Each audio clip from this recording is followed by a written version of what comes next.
You don't go to the lender for the first time to get pre-qualified to find out how much you can actually buy and trade with, right? Without there being some flaws, so to speak, or some hiccups. And so being able to look at somebody's financial landscape, say, okay, this is what we've got today.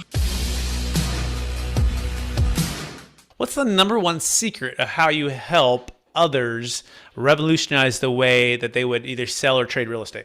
Yeah, great question. Thinking outside the box. There's this mode, we call it troubleshoot mode. And I always say, if you can't go into troubleshoot mode, you are toast in general in life. I don't care what you're trying to do. You need troubleshoot mode. And every transaction, every client, every circumstance, every situation that I'm presented with, you have to go into troubleshoot mode, right? Nothing is ever perfect and there's always going to be something different. So being able to attack whatever it is from all angles and get creative with what you're doing, right? Anybody, I don't care who you are, unless you know what you're doing. You don't go to the lender for the first time to get pre-qualified to find out how much you can actually buy and trade with, right?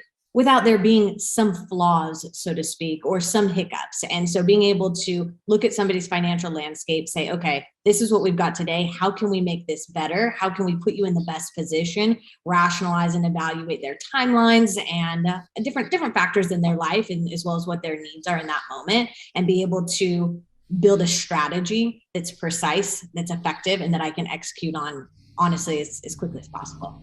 Amazing. So part of the themes at Capital Gains Tax Solutions is a quote for 2022 is a quote from a gentleman named Ray Dalio, and he wrote a book called Principles. And he talked about trading the joy of being right for the joy of what's true, right? And so when you say go into troubleshoot mode, what I'm thinking about is basically taking off any kind of barriers or blind spots or egos and just being like, hey, let's look at this thing from multiple angles and let's figure out what's the best way to solve this Rubik's Cube that we've been given, right? What are those things that you're looking to do?